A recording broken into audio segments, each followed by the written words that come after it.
Señor Alberto Mayol. Muy buenas noches. Qué maravilla. Qué increíblemente mal siempre sonaron Los Prisioneros y qué extraordinarios que son. Como un milagro. Dormir con Macari. Ultraderecha, ultraderecha.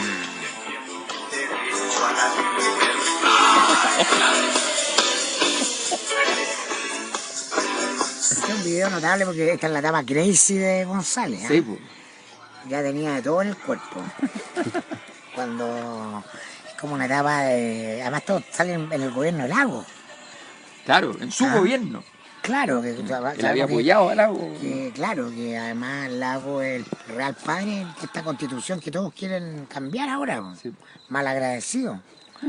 Porque ahora tenemos una constitución firmada por un presidente democrático, cuyo ministro del Interior, Francisco Vidal, es un emblema, ¿no?, de progresismo. Hoy el presidente a esta misma hora está reunido en su casa, no con los ciclistas, como pensábamos que ocurriría luego del domingo anterior, sino con el, a estas alturas ya cada vez más disminuido Felipe Ward, ¿ya?, para poder ver si acaso, que no es mala idea, ocupan el tema constitucional como la gran cortina de humo. El tema constitucional tiene una gran ventaja hoy día para la derecha, y es que retrasa la conversación De fondo. O sea, por definición hace que toda la conversación quede postergada para el momento en que se vea si la constitución que venga entonces se va a hacer cargo de cuál es el modelo futuro. Cosa que además se podría bloquear porque eventualmente la constitución podría no pronunciarse sobre el modelo económico. Entonces permite ganar mucho tiempo y obviamente la izquierda hace lo que tiene que hacer, tratar de ser derrotada. Entonces, apenas ven una ocasión... Alerta de sarcasmo. Apenas ven una ocasión dicen, vamos por el cambio constitucional ahora. Y ahora había mil cosas. Contextualicemos, son el día domingo. Sí. Domingo 10 de noviembre. 10 de noviembre. 10 de noviembre, son las 22:57. Y mira, me acaba de llegar al WhatsApp acá. Gobierno confirma proceso para una nueva constitución a través de un congreso constituyente. Que una de las opciones que estaba en el proyecto enviado por Michelle Bachelet, que dejó todo abierto. Entonces vamos por cuentagota. Claro. El gobierno está apretado y entonces está en la lógica de ir entregando las hojas de la alcachofa como muy lentamente. Sí. Entendiendo que no tiene ningún poder. Yo creo que para ubicarnos, digámoslo, a los auditores que se escuchan grillo, agua acá, es que nos vinimos al monte. Nos vinimos a la montaña a refugiar. A la Sierra Maestra. Estamos en el Tume. Estamos escribiendo unas cartas. Y en cualquier minuto bajamos armados hasta los 10 de la noche. Estamos Prepárense. en el relajo de los contrafuertes cordilleranos, muy cerca de donde Pinochet dirigió el golpe. Ah, claro, fue en este sector. Sí, pues acá en el Regimiento de Telecomunicaciones del Ejército. No, pero yo creo que para entrar en contexto, esta semana que pasó, estamos entrando a la cuarta semana, claro, de este conflicto. Llevamos 2 días de la cuarta semana. Y en esta tercera semana, ya a mi juicio, pasó la primera avalancha y empezó a generarse una suerte de cauce de esa avalancha. Ya hay pequeños riachuelos todavía. Pero a mi juicio, el proceso lo están liderando políticamente los alcaldes con su llamado a un plebiscito que es verdaderamente subversivo, que es un hecho político mayor a mi juicio. Que quizás ni ellos lo han captado. No, yo creo que sí. Yo creo que sí, sin lugar a dudas. Todos los alcaldes de izquierda a derecha, 330 de los 345 que hay, y porque la Constitución tiene una pequeña rendija respecto a la participación ciudadana, que son los plebiscitos comunales, que son para que a usted le pregunte si quiere que haya o no discopares, exacto, en qué quiere que se invierta el fondo para niños lisiados el próximo año. Entonces, biblioteca o piscina. Claro, Listo. rápidamente metieron el tema constitucional ahí, y entonces es un hecho político, y por lo tanto, ese hecho sumado al otro gran hecho que es los cabildos autoconvocados, conforman lo que yo denomino ya una revolución en forma, que es una revolución desde abajo hacia arriba, porque tanto el Ejecutivo como el Congreso van atrás. Y están en el clásico empate ese del juego izquierda-derecha, que es un juego suma cero, ¿no? Cuando el reclamo es de conducción, y por lo tanto detrás de lo de los alcaldes está configurándose una clave esencial del Chile que viene, que es el respeto a lo territorial. La superación de los proyectos macros, los megamodelos impuestos de arriba hacia abajo, perdón, dentro de los marcos ideológicos de un siglo XX que se agota, de un juego izquierda-derecha que también se agota, sino cosas de lo que está pasando con Evo Morales en Bolivia. Y lo nuevo, entonces, y esto es interesante, nace desde la energía de lo pequeño, de lo no ideológico en el sentido más profundo de la palabra, ¿no? Porque tú encuentras que la Asociación de Municipios la lidera Codina, ¿no? Con un discurso que a todo evento uno diría, oye, este es un discurso de izquierda en un sentido tradicional. Sí. No, ni hablar de Cartes. De Cartes de la Florida, que es lucha de clase, pero bueno, el pragmatismo, están viendo lo que hay ahí. Y por lo tanto, todo lo que vamos a ver en los siguientes días, creo yo, es la insuficiencia del Ejecutivo y el Congreso para tratar de alcanzar, ¿no?, esa iniciativa que ya tienen los alcaldes en este plebiscito fijado para el 7-8 de diciembre, y que va a ser recordado en la historia en este 1810 como el hito fundante de esta, no sé, Segunda República.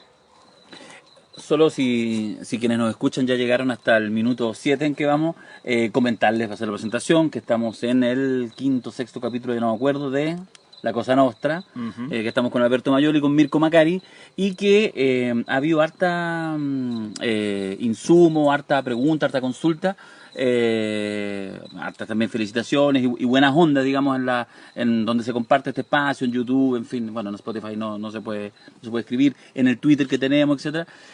Y yo te quiero plantear, a propósito de lo que señala Mirko, esa primera entrada, preguntarte un poco, Alberto, porque sabéis que alguien el otro día escribía respecto, decía, mira, ustedes hacen harto análisis y está súper bueno, en el fondo como tratando de pensar qué va a ser el poder, un poco lo mismo, por eso me acordé por esta entrada que hace, es decir, qué hará Piñera ahora, qué hará el Parlamento ahora, en esta, digamos, como luchas de poderes. Pero también decía, bueno, también le gustaría alguna palabra de qué piensan que va a suceder con el movimiento, ya cuando efectivamente, después de 23 días ya, en la 4ª semana que estamos entrando, como tú dices, empieza, digamos, a consolidarse ciertos procesos, también se empiezan a ver seguramente algunas como debilidades. ¿Hay alguna sensación de para dónde va esto que genéricamente llamamos el movimiento social y que evidentemente es una multiplicidad de miradas, de acciones?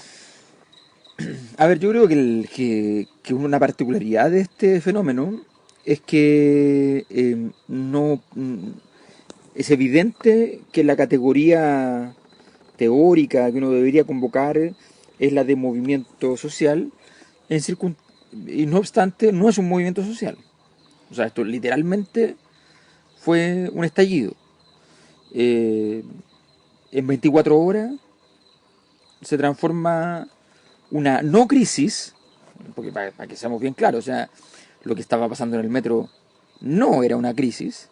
O sea, todos los que nos movemos en el mundo donde los estudiantes van dejando crisis, ni en ese mundo, ni en ese mundo era una crisis. Estaba fuera de todos los libros de la historia interna, porque está lleno de movimientos que se van imaginando que acaban de producir una crisis. Y no es verdad. Y no es verdad. De hecho, evasiones masivas del metro se hacían en varios países, un Exacto, formato, exactamente. Entonces, la verdad es que cuando tú tienes la posibilidad de que en 48 horas una situación incómoda para un servicio público se transforme en un elemento de tal disrupción, digo disrupción con su qué, o sea, uno de los elementos cruciales de la disrupción es la exageración, ¿ya? la frase que es cierta históricamente y que al mismo tiempo es completamente infantil, disruptiva, ¿ya? Es el niño que no puede controlar sus emociones, no son 30 pesos, son 30 años. Ujú. ¿Ya? Porque claro, porque la respuesta que te da el orden es, disculpe, yo no sabía que era tan grave, pero son 30 pesos. ¿Ya? Y cuando tú respondes, si tú dices, mire, esto es más complejo, ¿ya? Abres un espacio, pero esto no, son 30 años. Cuando dices 30 años, además dices algo muy concreto, que tiene que ver con el momento en el cual tú por primera vez de todo esto sacas la dictadura. Mm. No es que estos fueron continuadores de, Sí. sino que sacas la dictadura. Sí. Porque estamos cumpliendo 30 años del 89. Mm. En esta misma época estábamos A semanas. votando el segundo plebiscito, del que nadie se acuerda, Sí. de las 54 reformas constitucionales con las cuales la Concertación se autovacuna aceptando la constitución de Pinochet. Entonces, estamos hablando de eso. Bueno, dicho esto, el movimiento, por definición en un estallido, solo va, vamos a decirlo así, en lo que pasa después de un estallido, que cómo se define, por qué se llegó a la teoría del Big Bang. Se llegó a la teoría del Big Bang en física porque se estableció que todas las galaxias se alejaban unas de otras. La única condición para pensar que todas las cosas se alejan entre sí, de modo sistemático, es que haya un momento original donde estaban todos juntos y estallaron. Esa es la única configuración que permite pensar en eso. Cuando un investigador plantea esta hipótesis en una conferencia, un tipo del público indignado porque consideraba que, del público que era un científico, indignado porque consideraba que esto era una picantería de hipótesis, ¿ya? Le dice, ¿usted me quiere decir que esto es como si fuera un Big Bang? Y el tipo le dice, eso, usted le puso el nombre, de eso se trata. Ahí Entonces, le gustó al otro. exacto, Porque, no, ahí lo encontró, Y cobró regalías, Ah, seguramente. claro, era la concepta, lo cooptó inmediatamente. lo cooptó, claro. lo cooptó. Era el Mabu. Entonces, en ese contexto,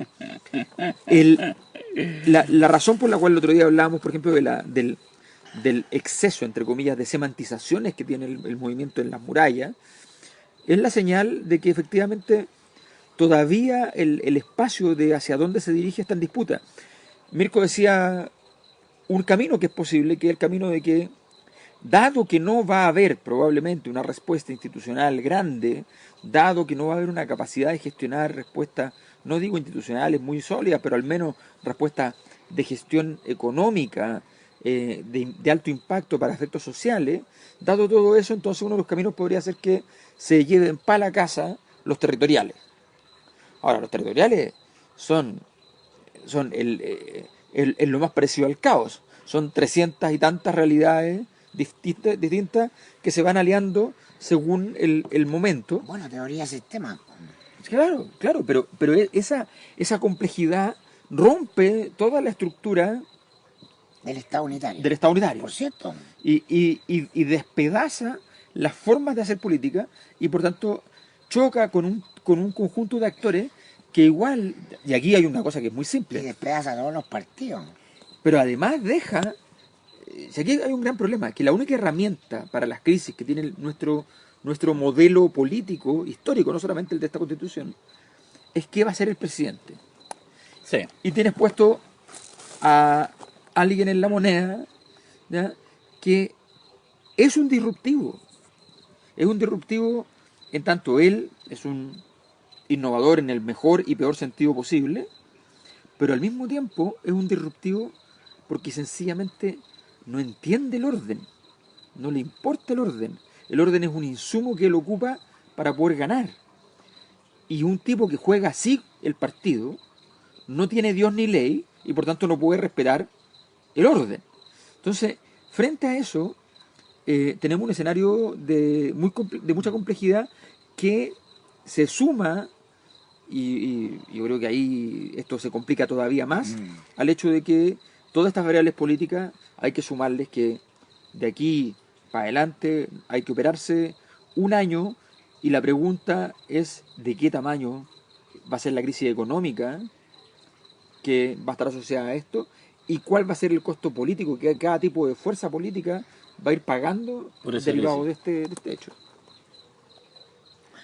Yo creo que efectivamente la clave de lo territorial habla de lo nuevo, porque asistimos a un mundo donde vamos, a la vez que vamos a estar todos organizados como humanidad en un solo planeta, y ya eso es un hecho. Estamos globalizados, interconectados, y todos los fenómenos ocurren a la vez en todas partes, ¿no? Se potencia lo local. Cuando tú miras el fenómeno de Barcelona, ¿no? De Cataluña, en España, es el repotenciamiento de lo local, ¿no? Se rebarajan las categorías. Y en Chile eso ha sido particularmente deficitario y causa nuestro subdesarrollo exitoso, ¿no? Un país todavía heredero del Estado borbónico, hipercentralista, con este delegado que es el intendente. Entonces, yo veo esta clave de salida que sospecho no va a ser alcanzada a través del mundo alcaldicio, más allá de los partidos de cada alcalde, porque el poder ya no tiene poder, es decir, lo que haga el gobierno, el Congreso, ambos juntos, Ejecutivo y Legislativo, es insustancial. En rigor estamos en un estado de desgobierno ya, ¿no? La primera función de resguardo de los gobiernos es la seguridad, ¿no? En cualquier sentido. Y no hay seguridad para ninguno de los actores que están desplegados, ¿no? Puedo hablar de los manifestantes, puedo hablar de los chalecos amarillos, independiente de eso, mirado muy desde arriba, ¿no? Hemos vuelto a un estado de naturaleza. No hay orden ni ley, y entonces ya asistimos al fin del gobierno, ya estamos en el desgobierno. Ya, de acuerdo, pero ahí... Entonces se va a reconfigurar un gobierno desde en otra dirección, desde abajo hacia arriba. Claro, pero eso de lo que vamos a vivir es un proceso largo, no medianamente largo, no tanto porque son tiempos acelerados, sí. Esto, ¿no? En que el proceso constituyente va a estar liderado desde esa dinámica, desde esa lógica. Claro, pero ahí si uno hace la metáfora, digamos, de este poder, incluso líquido y todo, pero cuando sale un poder tiene que estar, tiene que ser llenado por otro, es decir, no hay vacío de poder en sentido... Pero por eso los alcaldes son una suerte de última dispositivo institucional desde el cual se empieza a crear la nueva institucionalidad. Y tiene mucho sentido, muy coherente. Sí, es que sabéis que no, está bien. ¿No? Porque el otro, el poder desde arriba, Congreso y Ejecutivo, está desplomado, no existe. Por eso hay desgobierno. Por eso es relevante la discusión acerca de la reforma tributaria, ¿no? Sí. Los medios están hablando, ¿no? De todas las gracias del ministro Briones que puede tenerla, pero es irrelevante respecto de la solución de la crisis. Claro. ¿No? El acuerdo gobierno-oposición en ninguna materia va a causar que se calme la fiebre. Cuando sí lo va a causar el encauzamiento que están dándole los alcaldes, que es la participación en un plebiscito central donde dice quieren nueva constitución o no. Entonces, eso ya es... La represa ya está perforada. Empieza a salir el agua, ya no se puede tapar.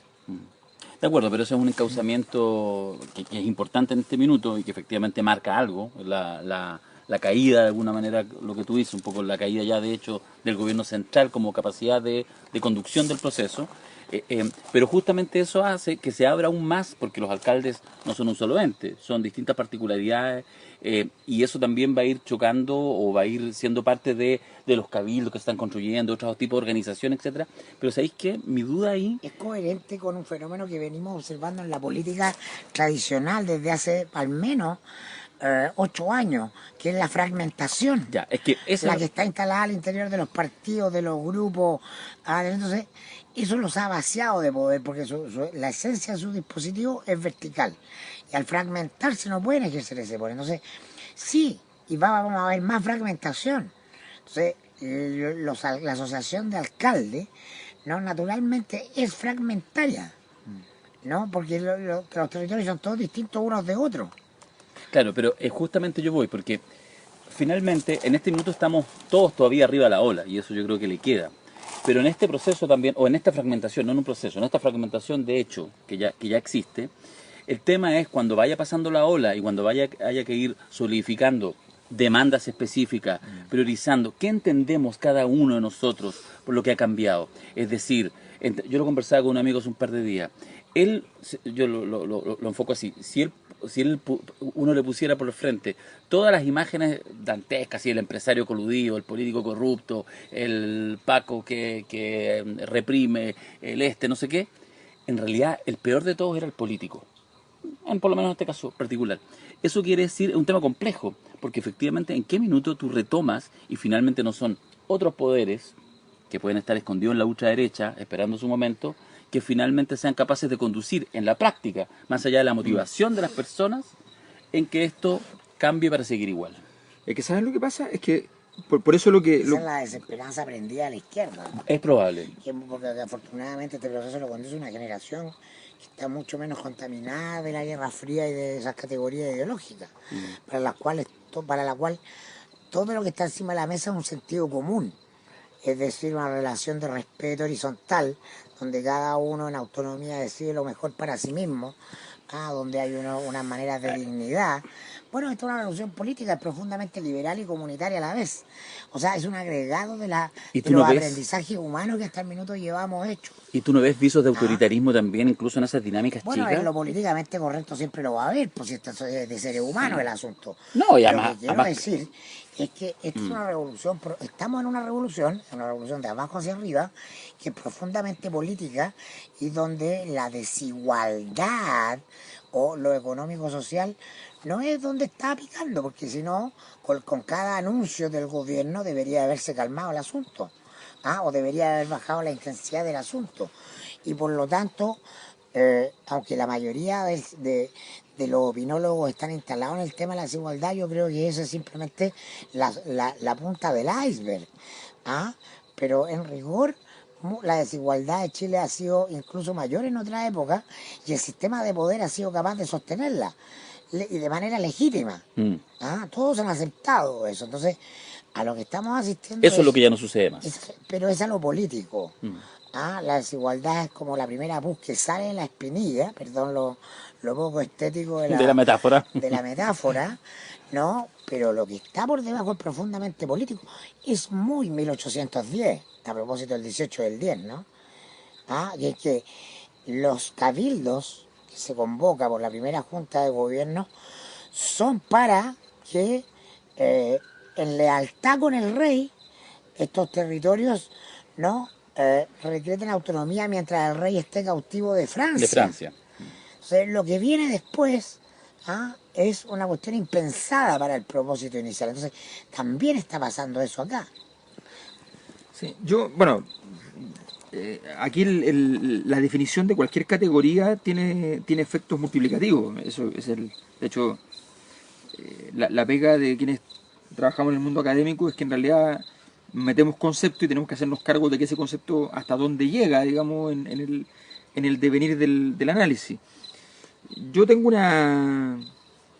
por algún misterioso motivo, además, esto revela los errores de la derecha en los últimos años, siempre leyeron mis tesis desde el punto de vista de que yo era un optimista de izquierda, lo que es una ironía ya penosa, ¿no? Pues bien, la verdad es que yo tengo una... Eres un pesimista de derecha. Exacto. Eso es lo mismo. Exactamente. A ver, yo creo que si uno mira el panorama primero, yo no veo a nadie ganando la batalla. Si uno quiere decir, bueno, ok, pero hay aquí alguna clase de... ¿Hay algo parecido a lo que se llama gobierno? No me refiero al concepto de gobierno como aparato del Estado. ¿Hay algo parecido al gobierno? Como gobierno. Sí, hay algo parecido al gobierno, y es que hoy día manda la turba. Y eso es un concepto bien antiguo, se llama oclocracia en Platón, ¿ya? 2500 años, que es cuando la capacidad de los gobiernos de carácter democrático, ¿ya?, se desintegra, la democracia deviene, ¿ya?, su forma fallida es la oclocracia. Yo creo que efectivamente estamos en eso.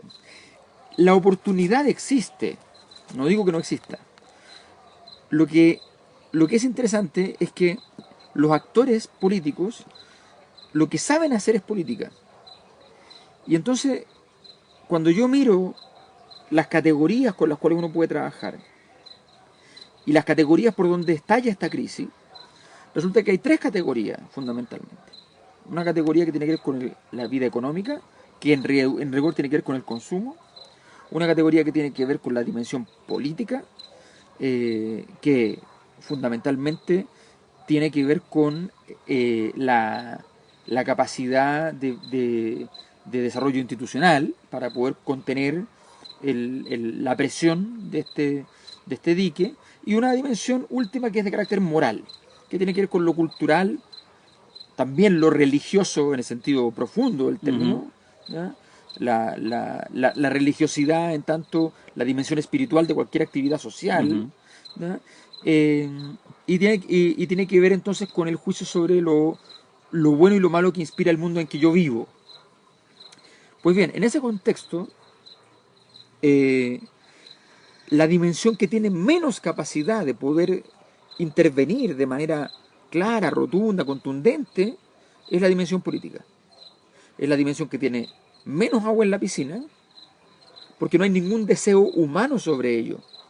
Impresionante. En el caso de la vida económica, del consumo, la gran gracia de la sociedad de consumo es que sí te produce deseo. Incluso aquellas personas que odian, o sea, esto no es una ironía, tendríamos que ser Jaime Guzmán para no sentir deseo por los objetos materiales. ¿Ya? Solo él, irónicamente, ¿ya? No tuvo deseo por los objetos materiales. Todos los demás hemos sentido esa pulsión. Pues bien, por tanto, la dimensión económica de esta crisis tiene donde afirmarse, de una manera enfermiza, patológica, todo lo que tú quieras, en el consumo. Es su perdición y es su herramienta. En la dimensión moral, tú puedes reparar, puedes hacer cosas reparadoras.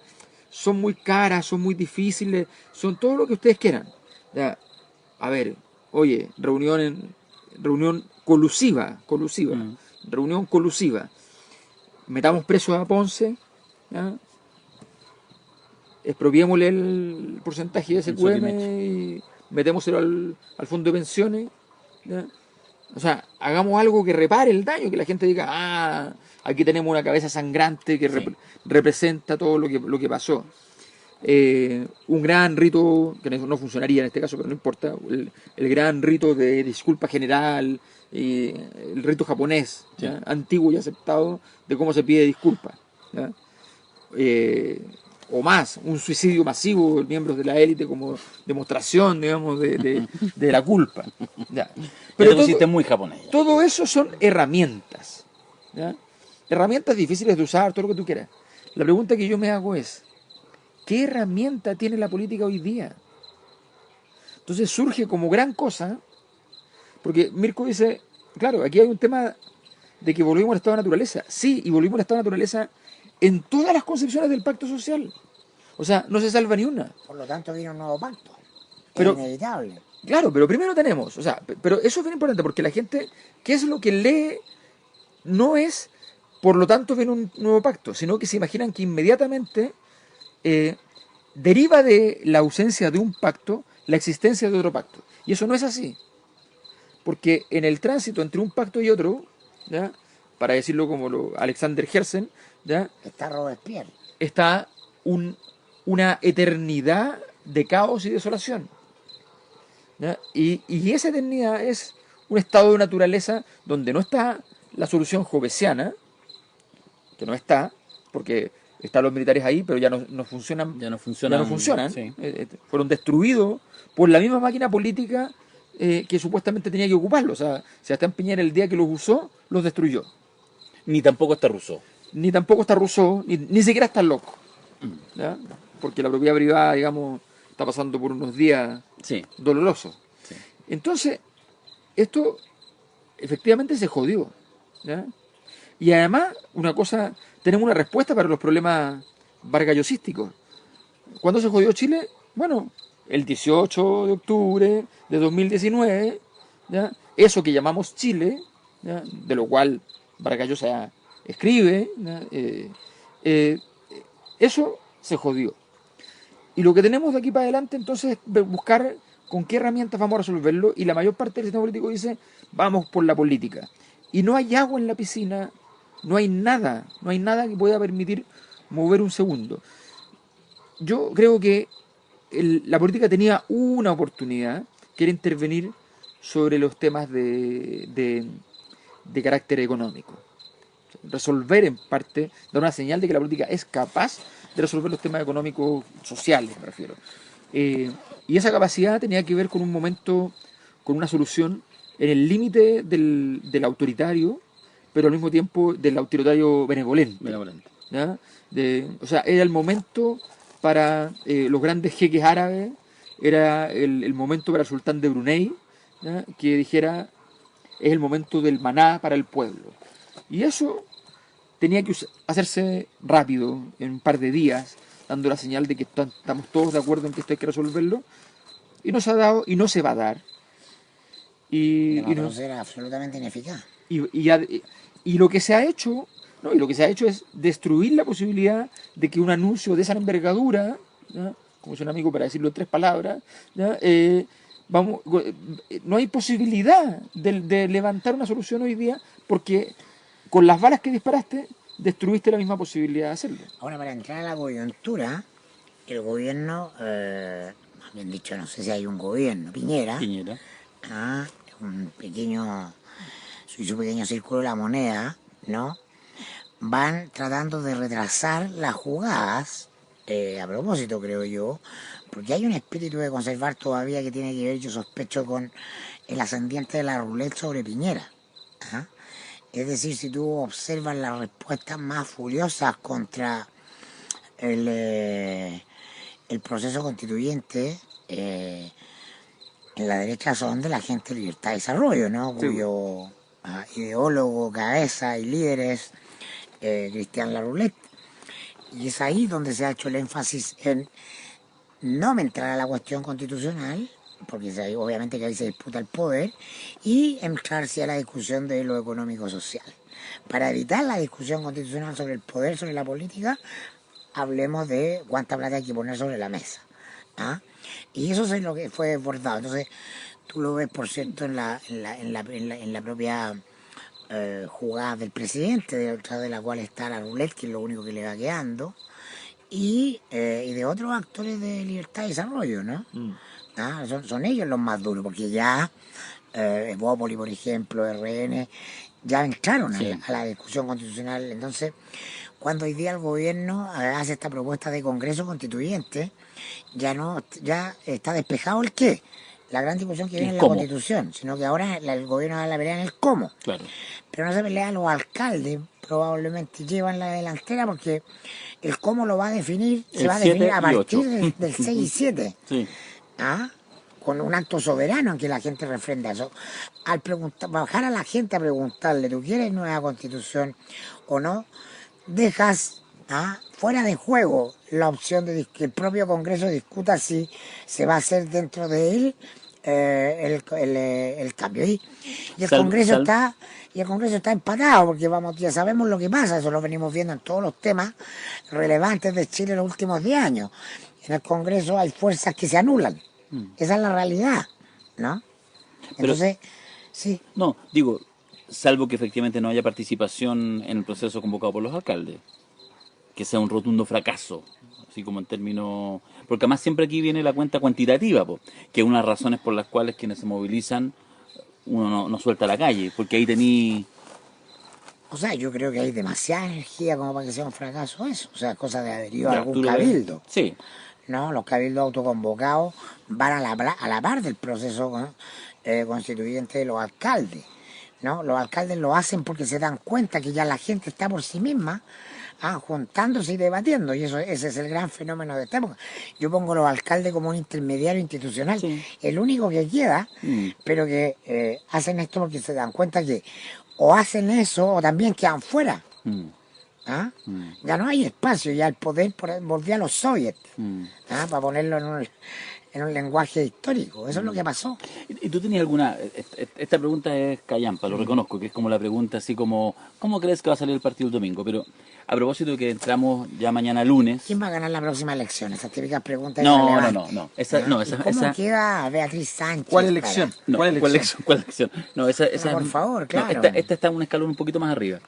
Yo de hecho que llamaba a no votar, realmente voy a ir a votar al plebiscito de los alcaldes del 6 y 7. ¿En serio? Obvio, porque yo no iba a ir a votar dentro de una regla donde votar resultaba inútil. Claro.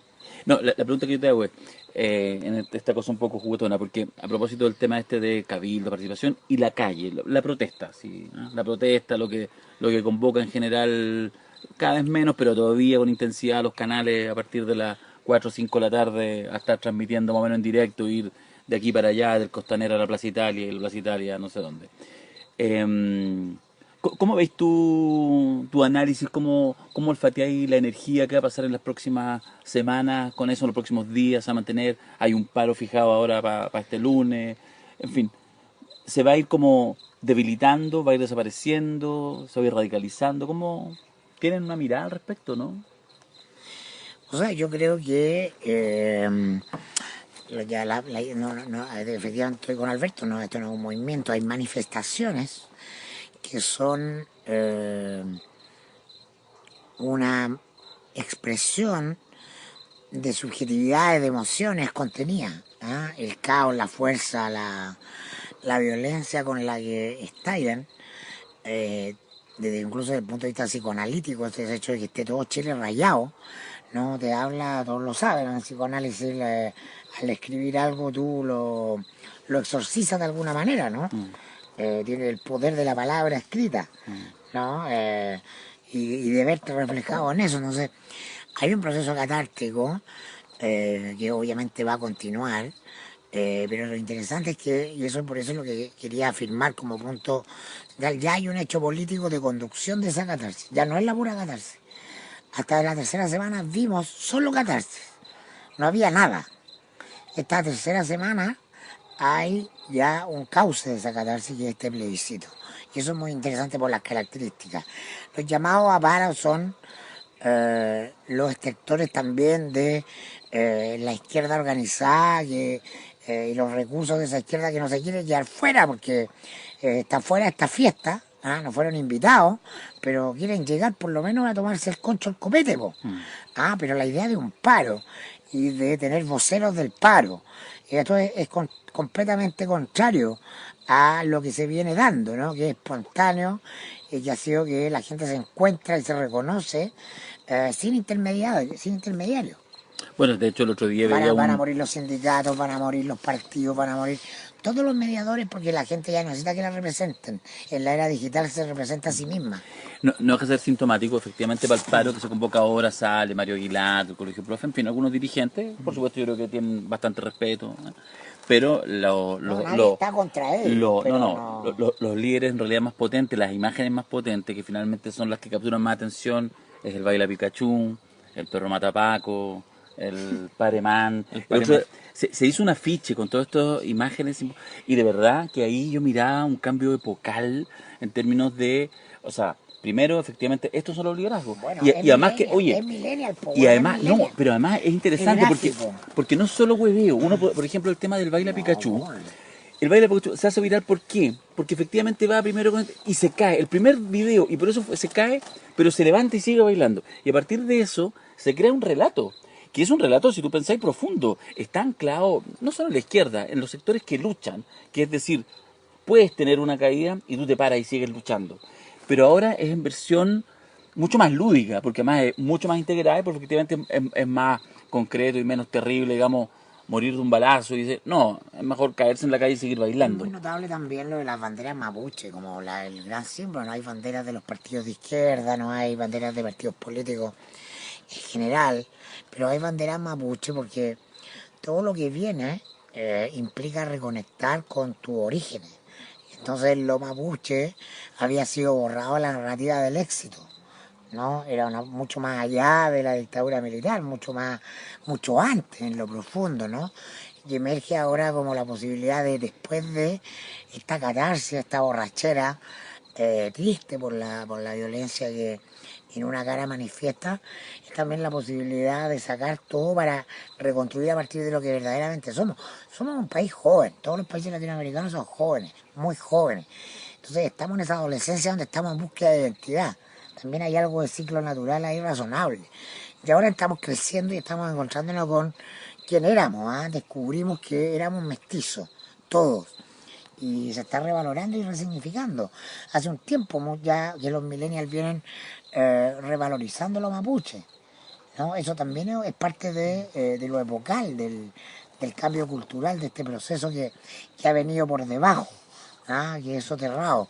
Lo digital, la simbología de la cultura pop, por eso Pikachu, Pikachu que creo que es coreano, no sé, japonés, no tengo idea. ¿Ah? Esas mixturas son lo que somos ahora. ¿Ah? No está el relato porque además desapareció de la clase obrera.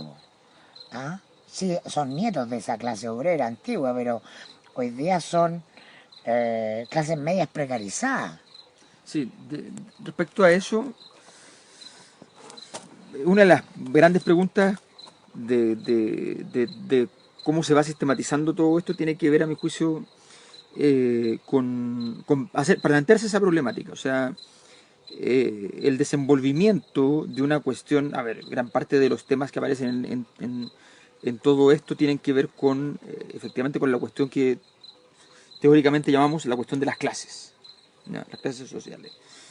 Los procesos revolucionarios además siempre tienen que ver con lo mismo. O sea, la Revolución Francesa, la convocatoria nace del intento de procesamiento del problema de las clases sociales a partir de la convocatoria a los tres estados, o sea, a las tres clases sociales, a reunirse y deliberar y encontrar una salida común desde la monarquía. Fracasa eso y termina en la revolución. Bueno, en ese contexto, yo creo que aquí hay varios elementos que que ayudan a poder tratar de ir configurando un código para leer lo que va pasando, que no llega a tener todavía una respuesta. Primero, a mi juicio, la excesiva, como habíamos dicho, semantización de todo el proceso. O sea, cuando Mirko refiere a la bandera mapuche, significa que la frase no son 30 pesos, son 30 años, no son 30 pesos, son 500 años. ¿Ya? Entonces, cuando el nivel de resemantización involucra ir tirando con el agua de la bañera no solo la guagua, sino que la familia entera de la guagua, ¿ya? Cuando empiezas en eso, tiene que ver con la profundidad de la necesidad de revisitar y reconfigurar este mapa. Y por tanto de la incapacidad, porque las cosas están chocando entre sí. Mirko hablaba sobre, por ejemplo, el por qué la desigualdad en Chile antes no dolía. La profética frase de Polo Ramírez, que tanto le ha costado, y que obviamente es una gran estupidez, pero las grandes estupideces, lo que define una gran estupidez en realidad, es que reproduce la forma más imperfecta del orden, y por tanto, de alguna manera, reproduce el orden. Lo que dice Polo Ramírez cuando dice esa estupidez de que sabíamos que había desigualdad, pero no sabíamos que les molestaba tanto, ¿ya? Tiene que ver con una cosa real que nosotros vimos en una investigación del 2009, cuando vimos que estaban chocando dos cosas que parecían ir caminando juntas dentro del discurso político, que eran las dos culturas históricas que han defendido la desigualdad. La más importante de la historia es la Sendal, y la menos importante, pero la más contingente para nosotros, es la que llamamos cultura del emprendimiento. Pero la Sendal te otorga seguridad, po. Sí, po. Pero claro, Esa es la gracia. la Sendal es un pacto. Te da un piso. Es un pacto. La cultura Sendal es un pacto. La cultura del emprendimiento no es un pacto, es una apuesta. Entonces toda apuesta tiene la estabilidad que tiene una apuesta, es como ir al casino, ¿ya? Y en cambio un pacto tiene la estabilidad que tiene un pacto. Yo sé que cuando me salgo del pacto también pago mis costos, ¿ya? Y por tanto Apuesto menos. El orden ascendal te da un lugar en el mundo, po. Exactamente. Y esa configuración empiezan a chocar. O sea, y la derecha juró que estos dos órdenes, mediante simbolizados en la industria vitivinícola, ¿ya?, eran capaces de conjugarse sin que nunca chocasen. Pero la cultura tiene esa gracia, que es geológica. Entonces por debajo van chocando las placas. Bueno, y empezaron a chocar hace rato, y por eso es que la destrucción de, de toda esta configuración que se estaba dando como gran pacto histórico entre la derecha más oligárquica y hacendal y la derecha empresarial, ¿ya? Y empresaria, ese pacto se empieza a diluir en el tiempo de nuestra post-dictadura, justamente por los fallos sistémicos de esto, y no porque al frente haya alguien que logre impugnarlo. Para decirlo en simple, si tenemos que desde el 2006 en adelante hemos tenido diversos actores de distinto tipo, todos los cuales vienen del mundo estudiantil, pero no son el mundo estudiantil. El 2006, los pingüinos, con una vertebración completamente política de partidos políticos que iban desde la UDI, que tiene hoy día dentro un ministro, ¿ya?, que estaba en ese movimiento, Pingüino, claro. manifestando ese malestar, desde la UDI hasta el PC y hasta los anarquistas, Sí. y todos vinculados políticamente, ¿ya?, fueron traicionados. Y entonces la política queda afuera porque los estudiantes dicen en general ya chao con esto, Chao. y viene una reconfiguración, un reseteo. Quedan tan dañados los secundarios que esto se va al mundo universitario, 2011. Y quedan tan dañados los universitarios, Que vuelve. pero al mismo tiempo quedan premiados, Sí. ¿ya? Quedan premiados porque las medidas que se toman para esos grupos, y por tanto vuelve al mundo secundario, pero no al mundo secundario político vertebrado, Tradicional. sino que sencillamente a una zona de invertebración profunda y a una zona de malestar mucho más profunda. Bueno, en ese contexto es que me pregunto, porque no es más que una autopregunta hasta el día, hasta la enunciación que hago en este instante, Ujú. primera, que sale del mero trabajo de una hipótesis. La configuración de sentido es hoy día un caos. Pero la configuración de sentido, cuando es un caos, digo yo, a partir de lo que yo he investigado sobre configuración de sentido y caos, normalmente significa que hay una energía desplegada que no tiene respuesta semántica.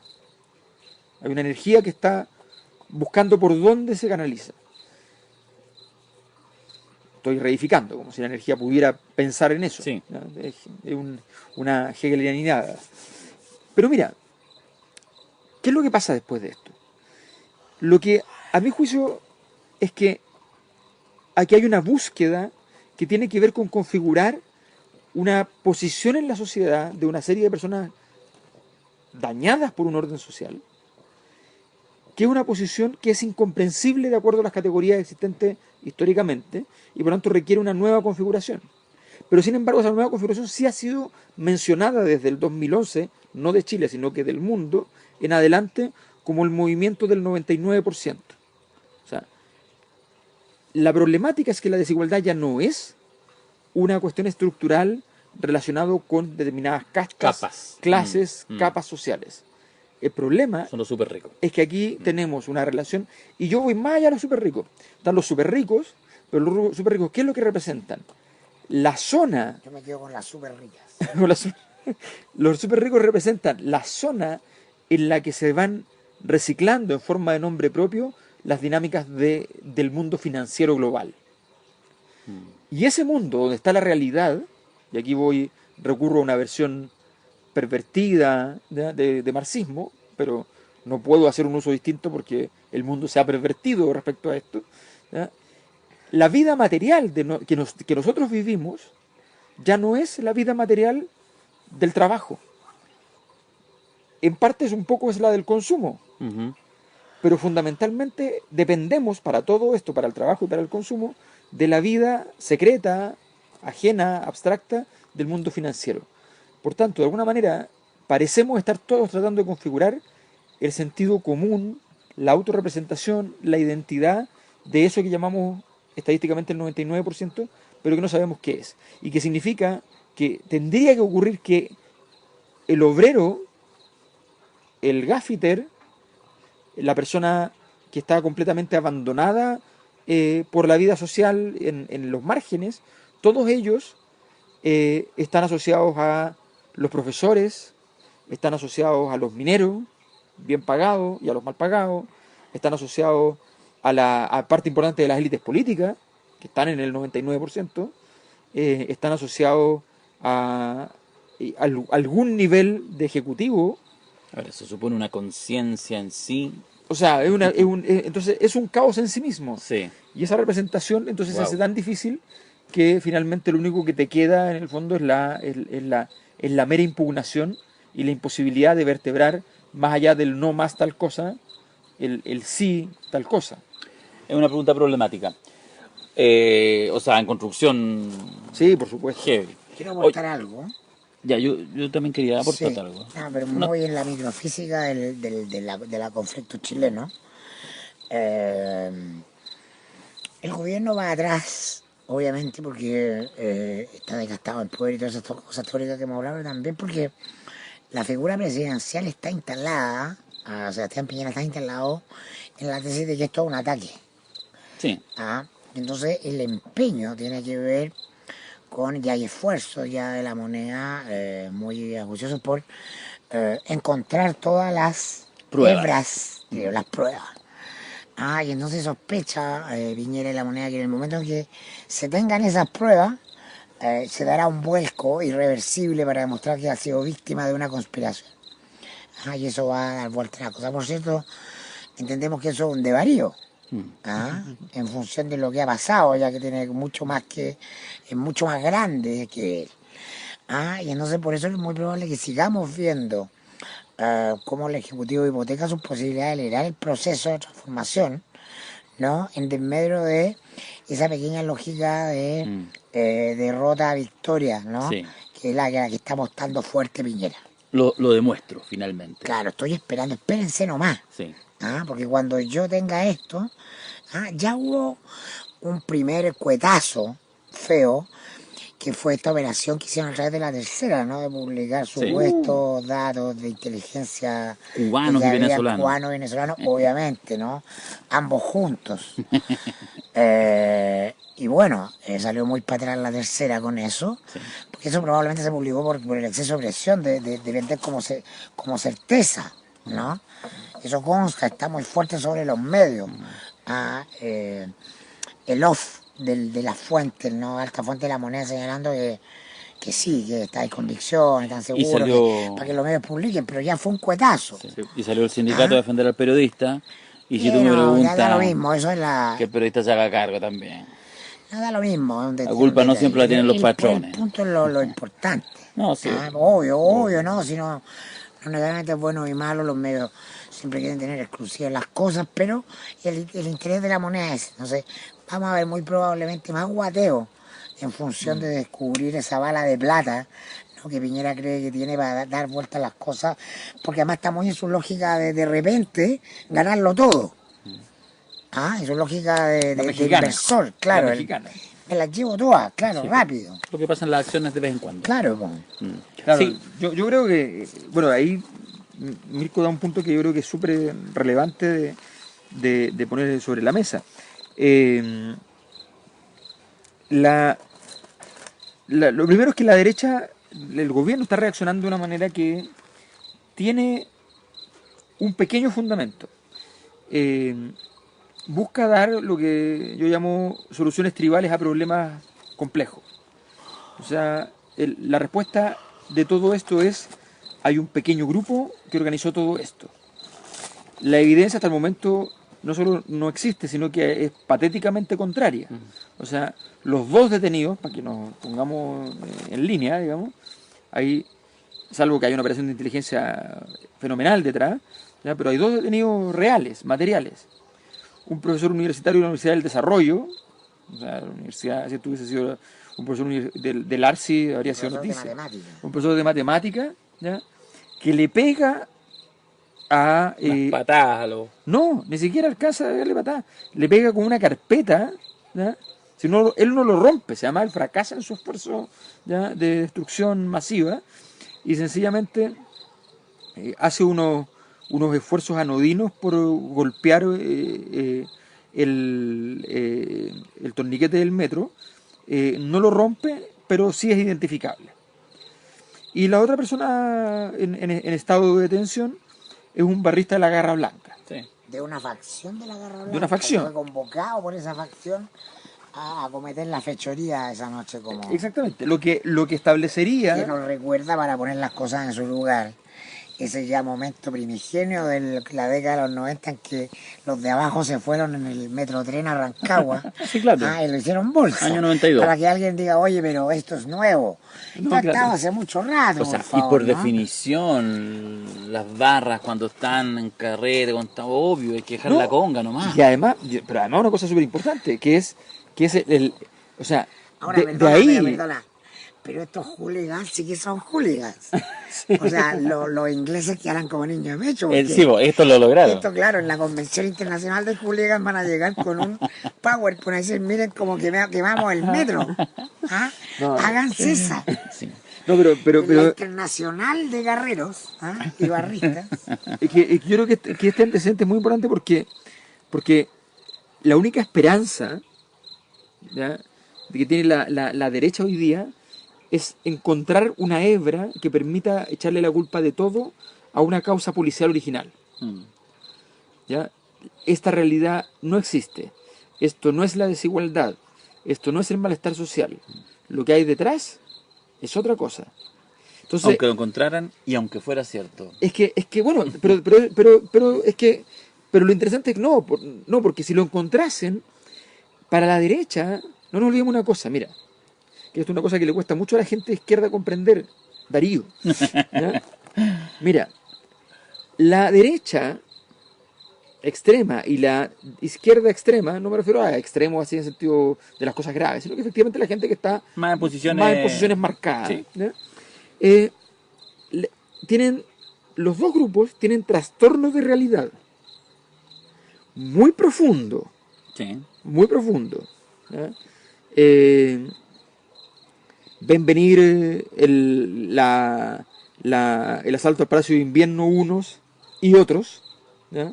O sea, al mismo tiempo. Con felicidad y terror, Exactamente. unos y otros. Están en guerra unos y otros y todos los demás no lo están. O sea, bueno, tienen trastorno de realidad. La única diferencia es que la derecha puede financiar su trastorno. Y no es menor, porque significa que puede convertir su trastorno de realidad en realidad. ¿Ya? Eso nunca hay que olvidarlo. El trastorno de realidad de la derecha es serio, es importante, hay que tenerlo sobre la mesa, porque mañana la tesis policial puede ser la tesis que permita a los bolsonaros de Chile, ¿no?, configurar un espacio político. Ahora bien, simplemente termino diciendo una cosa por mi lado al menos. Lo que ha pasado hoy día en Bolivia no tiene hoy día una lectura todavía oficial, no sabemos nada en rigor. Sabemos que Evo renunció, obligado. Agarró un avión y se fue. ¿Ya? Suena bien latinoamericano y ya, listo.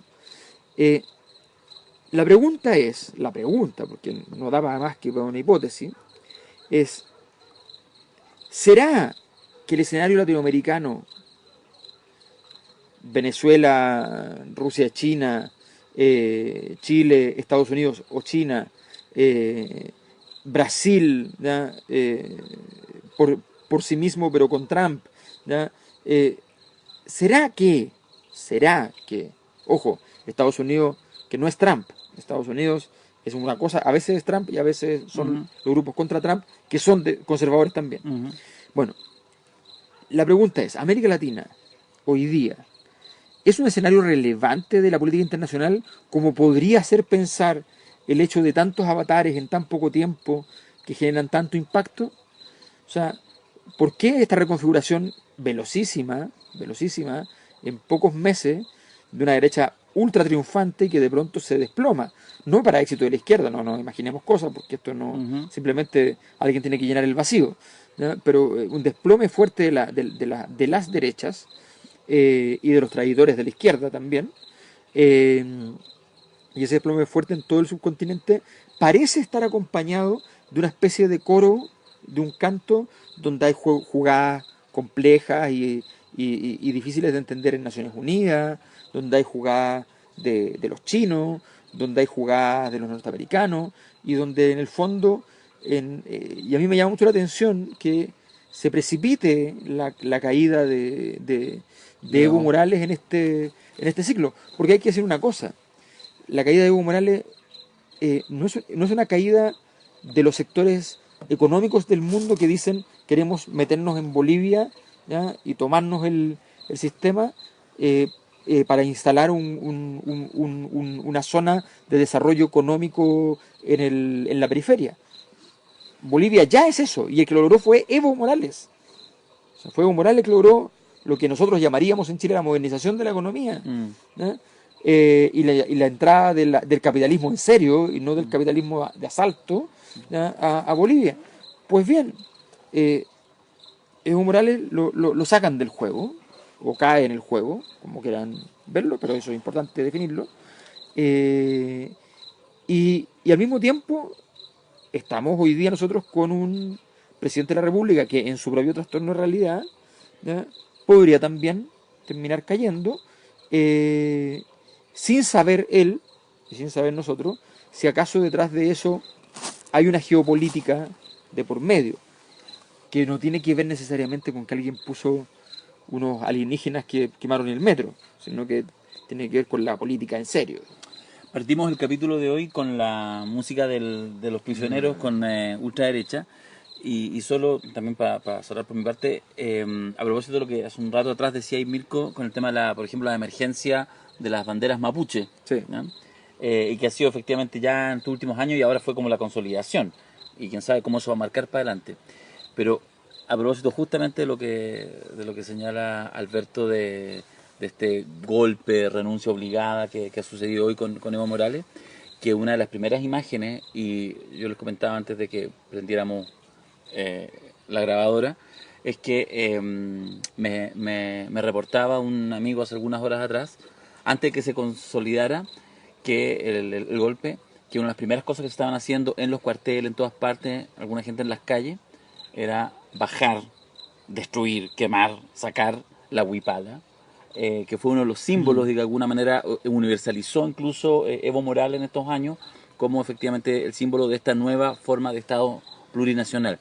Y la llegada de Camacho, no sé qué rol obtendrá este tipo, pero él entra a Palacio Quemado, entra al Palacio de Gobierno y dice, registro, o sea, aparece ahí, saca la huipala también de ahí, entra con una bandera boliviana, bien boliviana, así como la bandera española en Cataluña, un poco como esa imagen, con una Biblia y dice, ahora vamos a sacar a la Pachamama acá y vamos a volver a poner a Jesucristo. Y lo que digo con la bandera mapuche es que, justamente lo que tú dices, a no obviar, digamos, la capacidad también de la ultraderecha de financiar sus delirios de realidad, Sí. y de alguna manera metafórica, no estamos hablando de algo literal, también quizás esta emergencia, esta primavera, tú lo has catalogado mucho así, Mirko, esta primavera chilena, también hay que estar permanentemente mirando lo que hay detrás de la puerta y cómo los otros también se organizan, porque algunos efectivamente el enarbolamiento en la Plaza Italia o afuera del Costanera Center de la bandera mapuche, Mira, del pueblo originario, les causa, yo creo, Sí, pues. un dolor tremendo. Cada uno ve lo que quiere ver. ¿Ah? El cerebro se configura para encontrarse la realidad siempre. Y eso Internet simplemente lo amplifica. ¿Ah? Entonces lo que uno tiene que hacer es tratar de ampliar el rango de frecuencia en el cual mira la realidad habitualmente y tratar de poner más ondas de esto. Entonces, obviamente que van a ver los que lloran, van a estar los que lloran por Evo y el golpismo. Para mí algo súper más simple. Tenemos democracia análoga y el caudillismo latinoamericano es análogo en tiempos digitales. Y cualquiera que esté 14 años a cargo de un gobierno es una eternidad. En el siglo XXI es una eternidad. Y eso ya lo hace insostenible. Se había inventado un plebiscito para preguntar sobre su reelección, lo perdió y simplemente se lo aceptó desconocerlo. Entonces, ya venía votando cuestiones que van más allá de los progresos materiales efectivos que pudo haber tenido en Bolivia, porque no son tiempos en que la gente tenga tolerancia con ánimo de perpetuación. En un mundo horizontal tener estos caudillos eternos, ¿no? Que tienen naturalmente pulsiones a ir concentrando el poder, ¿ah? Progresivamente, terminan así, es súper simple, es mucho más sencillo. Las teorías de la ambigüedad sobre bueno, todo tipo de conspiraciones, yo creo que en el caso chileno, que no tenemos historia de caudillo, sí tenemos un sistema que es vertical y jerárquico y también se está cayendo. Y por eso que estamos discutiendo la Constitución del 80, porque es una Constitución que genera un sistema político de poder profundamente elitista. Profundamente elitista. Y la demanda de Chile es participar de las decisiones.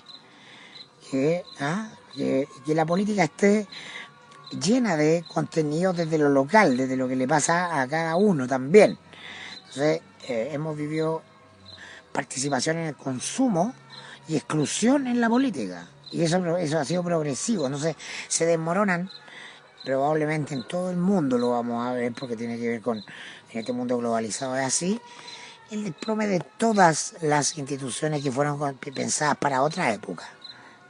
Y en las cuales está esa idea de lo permanente, lo eterno, el poder como lo concebía Don Corleone. Una cosa. Dios mío. No, por favor. ¿Vas con Nino? No, dale. No, mira, sí, yo.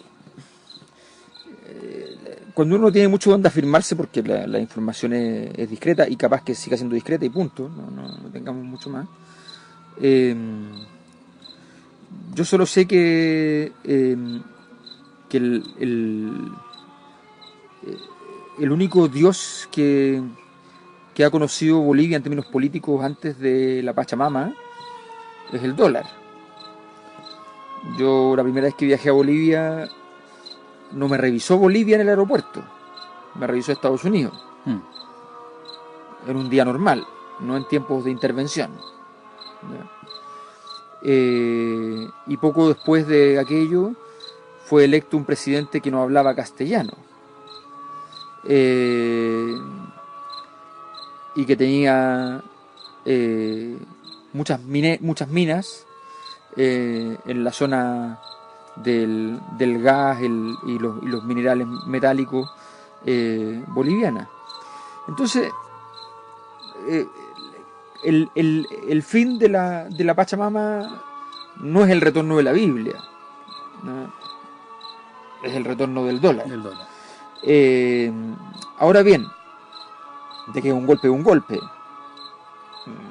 Me da lo mismo si lo que estamos hablando, no le voy a poner signo desde el punto de vista de lo positivo o lo negativo, porque creo que la política empieza a merecer hace rato que empecemos a dejar de poner el dedo para arriba o para abajo y punto. El dedo para arriba y para abajo viene de una cosa que es muy importante hoy día, pero que es hija de la sociedad de consumo, que se llama la sociedad del espectáculo. Quien no sea capaz de armar un espectáculo no merece vivir, dice esta sociedad.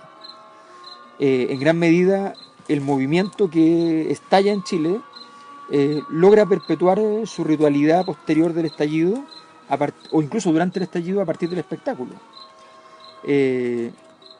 La quema quizás no es solo la catarsis, también es el espectáculo. No hay nada más espectacular que el fuego. Y esto ha sido una suma constante de espectáculo. Es interesante que esa misma sociedad que en Chile estalla en forma de espectáculo y cuestiona un presidente en forma de espectáculo, en Bolivia opere como en la lógica de hace 20 o 30 años, con un militar tirando con el dedo para abajo, diciendo el presidente ya no vale, ¿ya? Y que eso sea eficaz y un avión tenga que llevárselo a algún lugar. Por lo tanto, estamos viendo las formas de conflictividad. A mí me encanta la teoría weberiana, y la teoría weberiana está basada en un principio fundamental para entenderla, cosa que, debo decir, la mayor parte de los cursos donde se pasa a Weber no aparece nunca, ¿ya? Porque está edulcorado. Está edulcorado y está convertido para cientistas políticos. Los cientistas políticos destruyeron a Weber. Entonces, yo estudié ciencia política, pero la verdad es que la ciencia política es como... Ya, bueno, en fin. Dejémoslo ahí. Ya. Pienso lo mismo. Entonces, bueno, pero la cosa es que... ¿qué es lo que dice Weber? todo conflicto es una guerra de dioses. ¿Ya?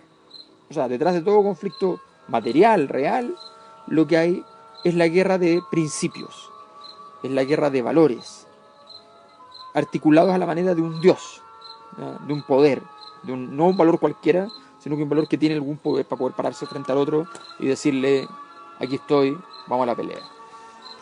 Y la gran pregunta entonces que nos queda por hacer, que es la pregunta relevante, y es la pregunta que un Sebastián Piñera jamás podría entender, es ¿cuál es la guerra de los dioses que estamos viviendo en la guerra que él declaró?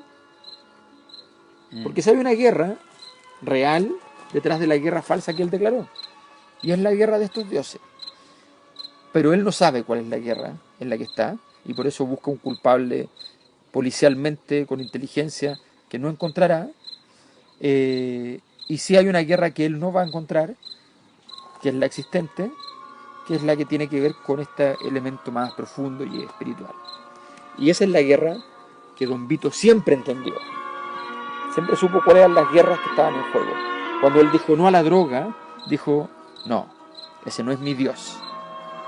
Yo no puedo adorar al Dios de otro. No soy ningún blasfemo.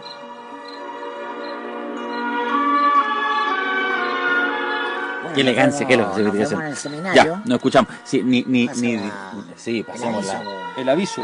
Oye, y los comentarios, ¿hay un comentario que tú querías decir o no? No, ya a esta altura, ya. Hora 11 minutos, ya pasamos ya estamos en día lunes, ¿no? Nos pasamos. Ya, oye, el 23 de noviembre, sábado, ya hay varios inscritos. Pueden escribirnos al correo elpoderimporta@gmail.com para seguir analizando las claves del padrino, obviamente con el despertar de la fuerza, como hemos llamado a esto que está pasando. Así que nada, pues lo van a pasar bien. Si pueden, asistan, junten las chauchas. 11 de la mañana hasta las 9 de la noche. Sí. Barra abierta, almuerzo. Sí, no, está todo incluido, por eso el precio. Y si no, bueno, ¿Cuál no es el sé. precio? 60 lucas. 60 lucas, no, si lo sabe todo el mundo. 60 lucas en el Estadio Italiano, sábado 23 de noviembre, todo el día, desde las 11 de la mañana hasta las 9 de la noche, a las velas no ardan. ¿Y qué más? Nada más, pues. Eso, y nos escriben a elpoderimporta@gmail.com. Y si no van, igual nos encontramos aquí en los podcasts. Así es. No es malo. Chabela. Chau.